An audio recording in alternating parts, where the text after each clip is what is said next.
Commercial gas સિલિન્ડરના ભાવ વધારા મુદ્દે ડોક્ટર મનીષ દોશીએ કેન્દ્રની ભારતીય જનતા પાર્ટી સરકાર પર કટાક્ષ કર્યો છે અને તેમણે સરકારને સૌથી મોંઘી સરકાર ગણાવી છે અને આરોપ લગાવ્યો છે કે 1 જાન્યુઆરીથી અત્યાર સુધીમાં કોમર્શિયલ ગેસના ભાવમાં 7 વખત વધારો થયો છે, જેનાથી રેસ્ટોરન્ટ અને નાના ધાબાઓ પર સીધી અસર પડી રહી છે।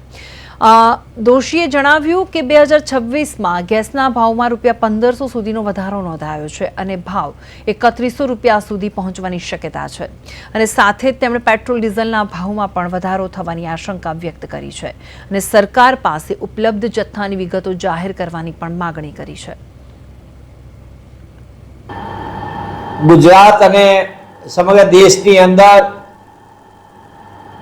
સૌથી મોંઘી સરકાર मोदी सरकारना पापे सतत कॉमर्शियल गैसनी अंदर वधारो झीकवामां आवी रह्यो छे। कॉमर्शियल गैस में वधाराना कारणे देश में जे रेस्टोरंटो चाले छे, नाना नाना धाबाओ चाले, ए तमाम उपर सीधी एनी असर आवे छे। आ कॉमर्शियल गैसना भाव वधारो झीकवाना कारणे अनेक एनी मोंघवारी उपर असर सीधी आवे छे अने सरकार द्वारा 2026 शुरुआत थई 1 जान्युआरी थी सतत 7મી વખત आ वधारो झीकी देवामां आव्यो छे।